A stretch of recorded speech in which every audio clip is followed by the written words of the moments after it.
ओम नमो भगवते वासुदेवाय।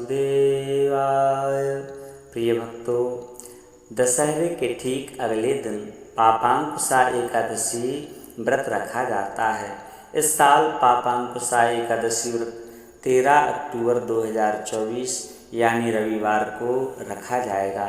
मान्यता है कि एकादशी व्रत में विधि विधान से पूजन करने के बाद पावन कथा को पढ़ना या सुनना चाहिए। एकादशी की पावन कथा को श्रवण करने से ही इस व्रत का संपूर्ण फल प्राप्त होता है। कहते हैं कि कथा पढ़ने या सुनने के बाद ही व्रती को संपूर्ण फल की प्राप्ति होती है। आइए जानते हैं पापांकुशा एकादशी व्रत की पावन कथा और इसका महत्व।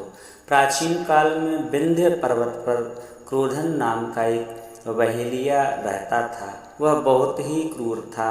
उसका सारा जीवन हिंसा, लूटपाट और गलत संगति व पाप कर्म में निकल गया था। जब उसका अंतिम समय आया तब यमराज के दूत बहेलिये को लेने के लिए आए और यमदूत ने बहेलिये से कहा कि कल तुम्हारे जीवन का आखिरी दिन है और कल हम तुम्हें लेने आएंगे। यह बात सुनकर के बहेलिये बहुत ही भयभीत हो गया और अंगिरा ऋषि के आश्रम में पहुंचा और अंगिरा ऋषि के चरणों पर गिर कर के प्रार्थना करने लगा। कहने लगा कि हे ऋषिवर, मैंने जीवन भर पाप कर्म किए हैं। कृपा कर आप कोई ऐसा उपाय बताएं जिससे मेरे सारे पाप मिट जाएं और हमें मोक्ष की प्राप्ति हो जाए।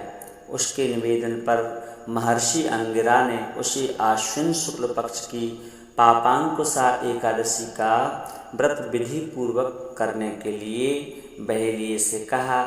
महर्षि अंगिरा के कहे अनुसार बहेलिये ने यह व्रत किया और उसके संपूर्ण पाप व्रत को करने से नष्ट हो गए। सभी पापों से उसे छुटकारा प्राप्त हो गया। इस व्रत पूजन के बाद में बहेलिये के लिए भगवान श्री हरि विष्णु का लोक प्राप्त हो गया, अर्थात उसे मोक्ष की प्राप्ति हुई, वैकुंठ धाम प्राप्त हुआ। जब यमराज के यमदूत ने इस चमत्कार को देखा तो वह बहेलिये को बिना लिए ही यमलोक वापस लौट गए। पापांकुशा एकादशी व्रत का महत्व जानते हैं। भगवान श्री कृष्ण ने इस व्रत का महत्व कुंती नंदन धर्मराज युधिष्ठिर को बताया। आश्विन मास के शुक्ल पक्ष की एकादशी का नाम पापांकुशा एकादशी है।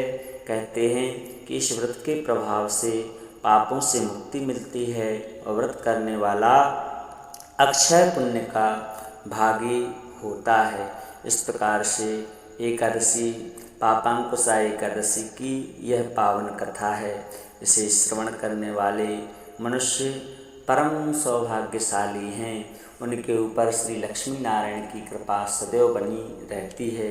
उसे इस जीवन के सभी प्रकार के सुख और ऐश्वर्य प्राप्त होते हैं और अंत में भगवान का धाम प्राप्त हो जाता है। इसमें तनिक भी संदेह नहीं है।